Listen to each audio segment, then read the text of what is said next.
7º ano. Mais uma vez, nós aqui com o nosso componente ensino religioso. Com vocês, professora Lúcia Clemeci. Hoje, a nossa aula é a aula 8. Vamos ver, então, qual é o objeto do nosso conhecimento? Princípios éticos e valores religiosos. O detalhamento, princípios éticos e valores morais nas tradições religiosas.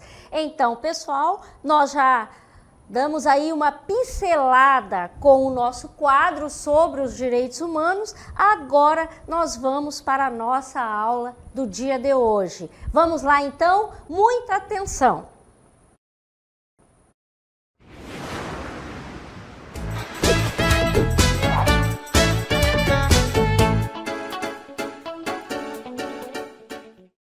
Agora nós vamos desenvolver de uma forma bem didática, bem esmiuçada, os princípios éticos e os valores morais nas tradições religiosas. Vamos lá. Princípios éticos e morais nas tradições religiosas e nas religiões. Começando pelas religiões, nós vamos verificar, pessoal, que todas as religiões do planeta, de todos os lugares, elas encerram princípios éticos e valores morais. E esses princípios, eles são repassados e ensinados a toda a comunidade religiosa. Acompanhe comigo.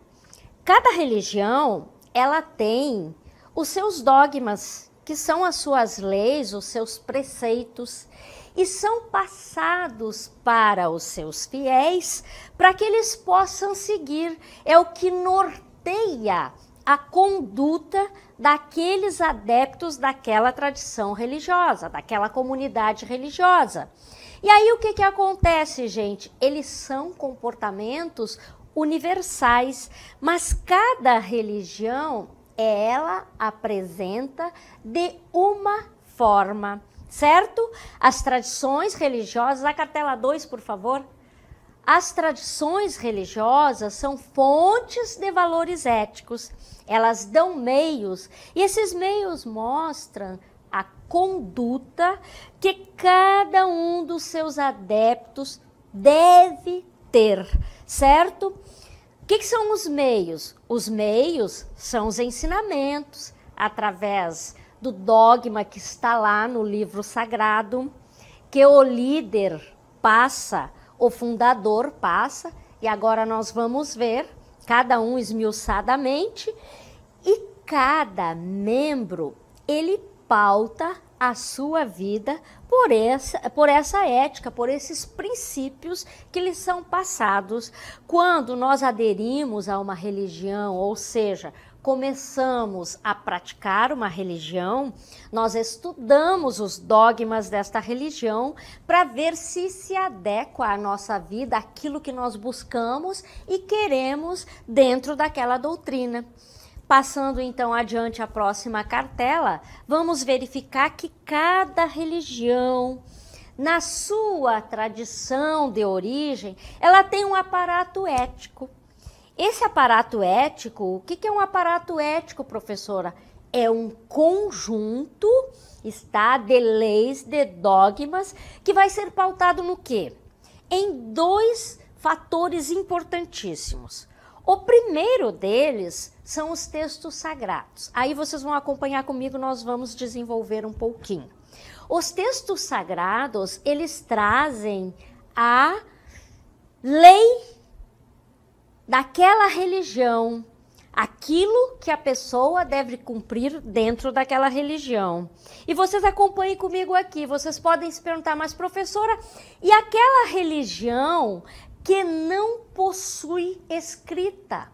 Naquela religião, o aparato ético vai ser passado através da linguagem oral. E o segundo fator é o líder religioso fundador daquela religião. Toda a ética daquela religião está pautada no que ele ensinou primeiramente. Maomé, no islamismo, foi o fundador, e todos os fundamentos que os fiéis seguem no islamismo foi fundamentado em Maomé. Jesus Cristo, Moisés passou para o povo judeu, foi o primeiro profeta a passar os fundamentos do judaísmo. Então o líder, ele é importantíssimo dentro desses princípios morais e éticos. E aí nós vamos ver, pessoal, que as tradições religiosas, elas assumem um discurso ético com base no quê? Nas ações, mas essas ações, elas são separadas da vida? Não. Essas ações são dentro de um ambiente ético que dialoga com assuntos presentes na sociedade. E aí vocês estão se perguntando, mas como assim, professora? Esse discurso ético no ambiente social e na atualidade. Nós vamos perceber que dentro da sociedade contemporânea que nós estamos vivendo, surgiram muitos desafios. E o homem, o ser humano, ele se sentiu meio que perdido, certo? No meio de todos esses desafios. Porque neste estar perdido, seus valores foram se confundindo. E quase que ele se perdeu na sua conduta moral. Mas, professora, que valores são esses? Que desafios são esses que surgiram na contemporaneidade? Nós vamos ver agora quais são eles e vamos conversar um pouquinho sobre cada um deles, com muita calma, esmiuçar cada um deles para vocês entenderem, ok? Vamos para a próxima. Gente, vocês vão ver aí que na sociedade contemporânea, muita coisa surgiu que é difícil para o ser humano administrar. É difícil para o pai e a mãe administrar no seio familiar, é difícil para o profissional administrar, é difícil para os governantes, os líderes administrarem. É difícil também, nós ontem vimos sobre os líderes religiosos, é difícil para os líderes religiosos administrarem. Vamos ver quais são esses desafios? O primeiro dele é a urbanização desordenada. Acompanhe comigo. Quando veio a crise financeira no mundo, muitas pessoas vieram para a cidade, foi o êxodo rural. E o que aconteceu? A urbanização se fez de forma desordenada e muitas vezes trazendo problemas para as famílias de habitação, problemas financeiros, de desemprego, problemas de saúde. Nós vemos aqui na localidade onde nós moramos, pessoas morando na beira do Igarapé com problemas terríveis de saúde, porque não tem condição financeira de comprar um terreno para construir a sua casa numa área salubre.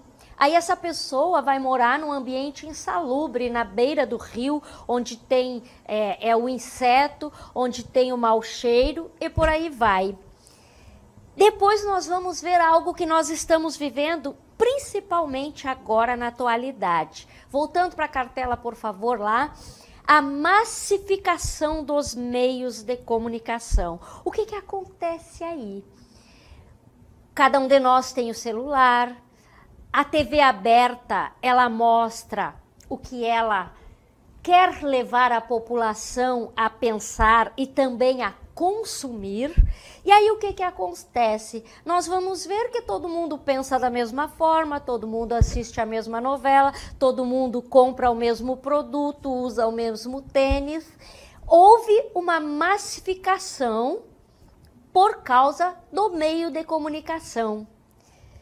E aí, quando nós vimos, a pessoa estava alienada. Vocês estão vendo aí no quadrinho duas pessoas assistindo a novela e se perguntando, quem matou o Arthur? E aí o outro lá está pensando, meu Deus, e quem matou o meu cérebro? Porque ele já não consegue mais pensar por ele mesmo. E aí nós vimos aí também a questão da crise financeira que acarretou no meio ambiente. Quando a crise financeira atinge um povo, o meio ambiente, ele é totalmente atingido, porque a pessoa que não tem condições financeiras, ela vai agredir o meio ambiente para sobreviver, ela vai derrubar a mata, ela vai morar na beira do rio e esse rio vai ser poluído no barranco. E todos vocês conhecem todas essas situações que nós vivemos, também a poluição do ar, a poluição dos rios, o quanto é colocado de lixo descartável nos nossos rios e atinge o nosso peixe que come aquele lixo, aquele plástico, e depois nós pescamos e achamos o plástico dentro do peixe. Estou só dando um exemplo assim para vocês analisarem a situação. Bem, pessoal, todas essas questões acarretaram no homem contemporâneo, em nós, um vazio existencial. Próxima cartela. E esse homem se sentiu abandonado, sedento de relações. E eu falei para vocês na massificação dos meios de comunicação que produziram o consumismo. Esta pessoa se tornou consumista. Com sentimentos efêmeros. O que é isso, professor? Ah, hoje eu quero aquele armário, eu quero aquela TV, eu quero aquele celular. Amanhã já não vai prestar mais, eu já quero outro que foi lançado. E não há consistência nisso nos nossos valores, na nossa ética. Até a nossa ética, ela vai mudando. E aí entra as religiões. Professora, o que as religiões têm a ver com tudo isto que a senhora está falando? Dentro deste vazio existencial, as pessoas buscam a religião num espaço que vai dar sentido para a vida delas. Por quê? Porque nós vimos agora no comecinho que a religião, ela vai nos passar preceitos éticos e vai, através da sua doutrina, nos encaminhar. A religião, ela vai nos mostrando o caminho para nós seguirmos. Deu para vocês entenderem por que as pessoas buscam a religião? Porque muitas estão perdidas neste emaranhado. E aí vocês vão me perguntar, professora, a senhora está falando tanto em princípio ético, o que é isso? Para nós estudarmos, pessoal, o princípio ético, nós temos que ver o que é a ética. A ética é um conjunto de ações, certo? De padrões de comportamento, de valores morais que um grupo deve ter, ou uma pessoa deve ter, ou uma comunidade deve apresentar, certo? E aí nós vamos ver que muitas vezes a ciência estudou o quê? Os motivos que destroem esses valores, certo? Distorcem esses padrões de comportamento do ser humano, que é um resultado da convivência na sociedade. Acompanhe comigo aqui. O que a senhora está querendo dizer, professora? Quantas vezes nós estamos vendo na sociedade violência, discriminação, preconceito? Por quê? Porque esses padrões de valores estão totalmente distorcidos. A pessoa está tão perdida que ela já não sabe mais o que é certo e errado. Há uma distorção desses valores. Então, a ética, ela vai nos mostrar que nós estamos constantemente lutando entre o bem e o mal, naquele maniqueísmo que a filosofia nos mostra, o bem, o mal, sempre aqui no nosso ouvido. E vamos agora ver aí, num croma, vocês vão ver o bem e o mal aqui, agora.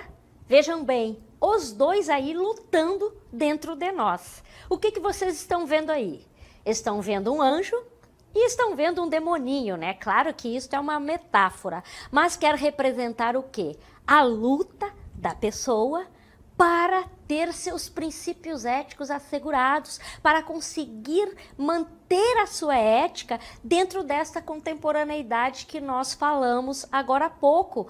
Essa modernidade, muitas vezes, ela nos desafia. Há momentos que nós pensamos, será que eu vou conseguir me manter uma pessoa séria, uma pessoa honesta? Porque o diabinho, ele está aí me dizendo, não, faça desse jeito, vai por aí, ninguém está vendo. Aí o anjo da ética vem e diz assim, não, faça corretamente, porque é assim que deve ser. Aí nós vivemos nesta luta interna.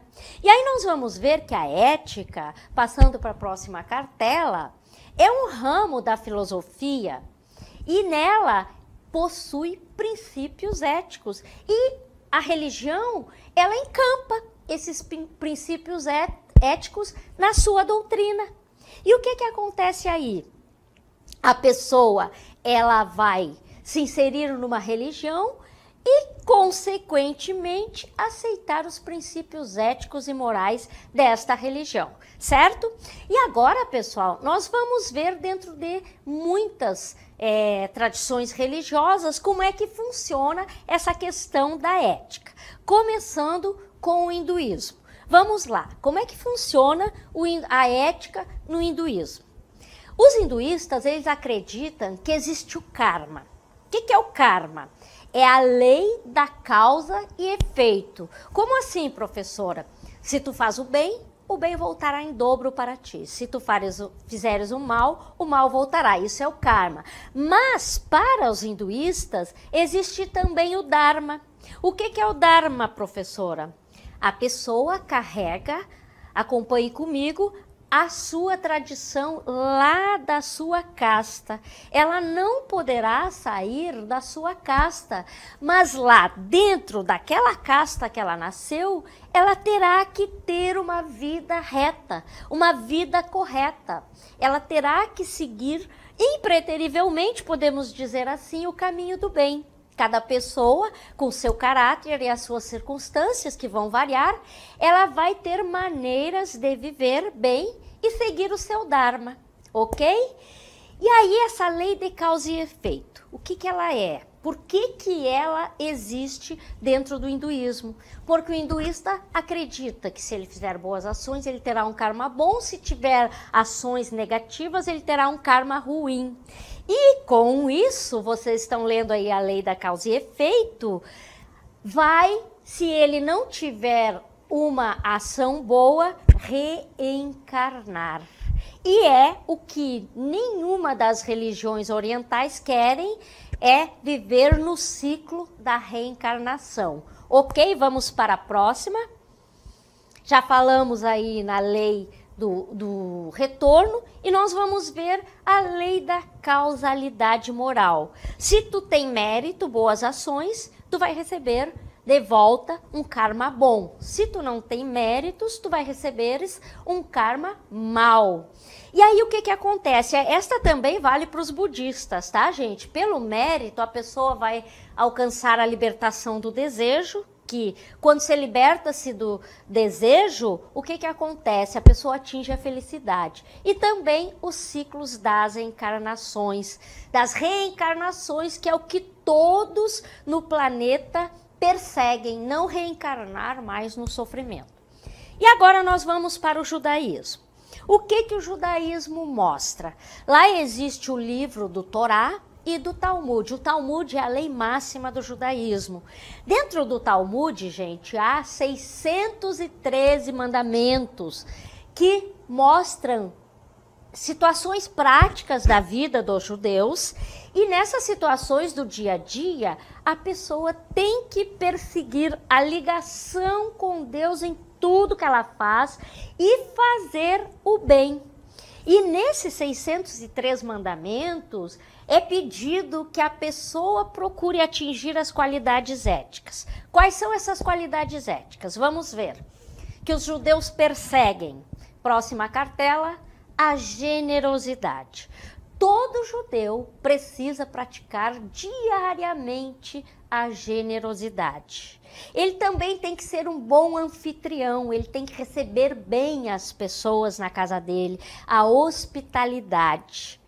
Ele tem que ter o desejo de ajudar, a honestidade e também, isso é muito importante para o judaísmo, o respeito aos pais. Não fazer mal a ninguém, como não quer que façam a ele.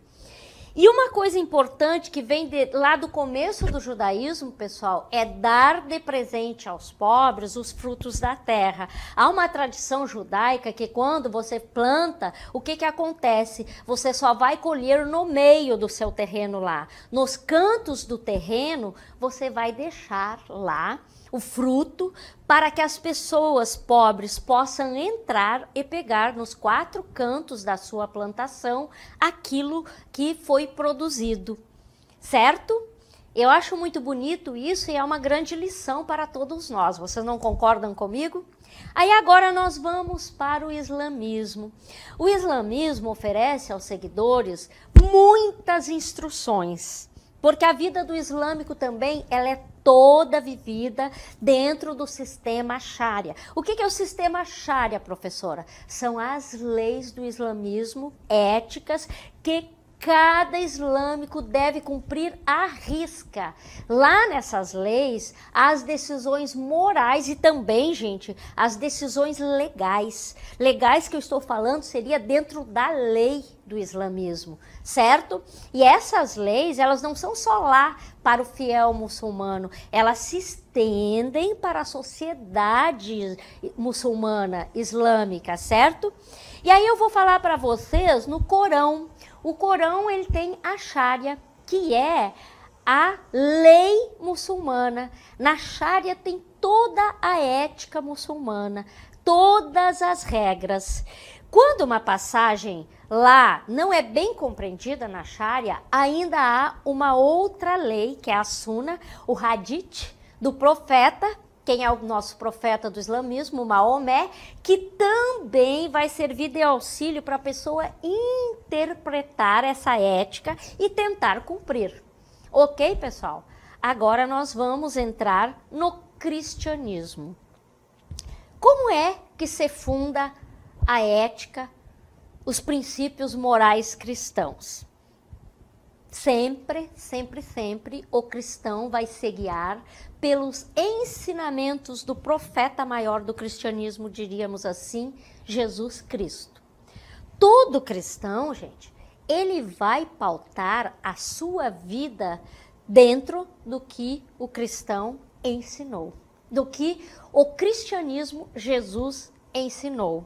E aí nós vamos ver o Sermão da Montanha aí como se fosse um documento base para todo o cristianismo. É a base ética do cristianismo. E vocês estão vendo aí 2 pessoas brigando ferrenhamente. E aí vem a lei de Moisés, que foi estabelecida, a lei judaica, certo? Que foi, podemos chamar de lei mosaica, pode passar a próxima cartela, que foi fundamental para moldar a ética cristã. Quando é que essa lei foi moldada, gente? Lá no povo judeu, quando Moisés carregou o povo pelo deserto, essas leis foram sendo costuradas, essa ética, essa moralidade foi sendo costurada. E aí vai mais longe o mandamento do ama o teu próximo. Quer dizer também, não matarás o teu próximo, não alimentarás raiva contra o teu próximo, não farás o mal ao teu próximo como tu não queres que te faça. E aí essa ética cristã, próxima cartela, por favor, ela vai operar, pessoal, por instrumentos e conceitos. O maior deles é a Bíblia. Mas também nós temos dentro das religiões cristãs, acompanhe comigo aqui, os dogmas de cada religião cristã. As religiões católicas, elas têm um dogma. As religiões protestantes, elas têm outro dogma. E é o povo, o fiel adepto daquela religião, ele seguia para agir, para se comportar, para viver em sociedade dentro desses instrumentos. Para todo cristão, o maior deles é a Bíblia, mas mesmo assim, cada religião tem os seus dogmas, os seus ensinamentos, que devem ser seguidos pelo fiel. E aí nós vamos ver o quê?